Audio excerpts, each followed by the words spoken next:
नमस्कार, मैं जोगेंद्र कथुरिया। बेबाक तीखे बोल चैनल की टीम अभी पहुंची है बड़ौदा विधानसभा के आंवली गांव में और अभी यहां पर पहुंचे हैं कांग्रेस के राज्यसभा सांसद दीपेंद्र सिंह हुड्डा तो पहुंचने वाले हैं, उनसे पहले सफीदों के विधायक सुभाष गांगुली जी पहुंच चुके हैं। नमस्कार जी। नमस्कार जी। बेबाक तीखे बोल चैनल पर आपका हार्दिक अभिनंदन है। धन्यवाद जी। सर, आपका हलका बिल्कुल बड़ौदा विधानसभा के साथ कई गांव लगते हैं आपके हलके के, और जब भी दीपेंद्र सिंह हुड्डा जी या भूपेंद्र सिंह हुड्डा जी यहाँ पहुँचे हैं, आप अपनी जिम्मेवारी का निर्वहन कर रहे हैं, आप साथ साथ रहते हैं, आप हलके में घूम रहे हैं, कई गांवों का दौरा कर चुके हैं।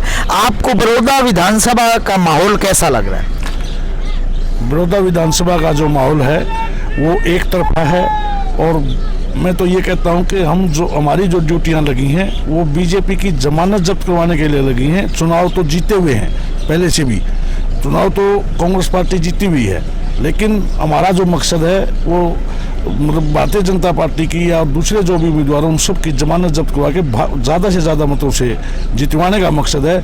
इसके अंदर ये कुछ भी नहीं है कि भाई कोई किसी से मुकाबला है।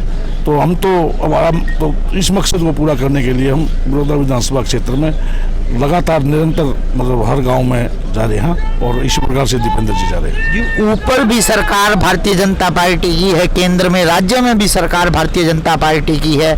उसके बाद ज़्यादातर जो उपचुनाव होते हैं वो रूलिंग पार्टी के साथ जाते हैं। आप इस मुकाबले को इतना आसान मान रहे हैं, कभी इस गलतफहमी में कहीं नुकसान तो नहीं हो जाएगा? हम जीत को तो आसान मान रहे हैं, लेकिन भारी जीत की ओर अग्रसर हैं। हम मेहनत में कोई कमी नहीं छोड़ रहे। आपको दिखाई देता हुआ पिछले एक महीने से, 1.5 महीने से कांग्रेस पार्टी के विधायक भी, और अब तो भाई दीपेंद्र जी भी शुरू हो गए, भूपेंद्र हुड्डा जी आए हैं। हम चुनाव को कमजोर का मान रहे हैं, लेकिन आपने जो माहौल पूछा था, मैंने उस माहौल के बारे में आप लोगों को बताया था कि यहाँ कांग्रेस पार्टी बहुत भारी मतों से जीतने जा रही है। इसके अंदर इस प्रकार का कोई वो नहीं है कि भाई हम किसको कोई सीरियस ना ले रहे जी। एक बहुत सारे प्रत्याशी यहाँ टिकट की दौड़ में शामिल हैं, बहुत ज़्यादा प्रत्याशी टिकट मांग रहे हैं, तो ऐसे तो नहीं होगा कि कभी एक प्रत्याशी को टिकट मिले बाकी भीतर घात पर उतर आकर कांग्रेस को नुकसान पहुंचाएं? यहाँ पर जो मतदाता है वो भूपेंद्र हुड्डा और दीपेंद्र हुड्डा जी से जुड़ा हुआ है।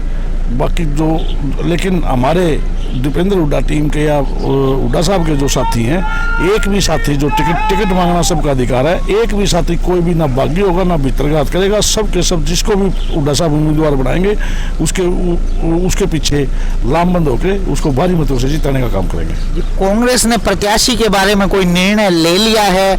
जिस प्रकार से आजकल भारतीय जनता पार्टी ने योगेश्वर दत्त को आगे कर रखा है, इसी तरह से कांग्रेस पार्टी ने अभी किसी प्रत्याशी को आगे नहीं किया है।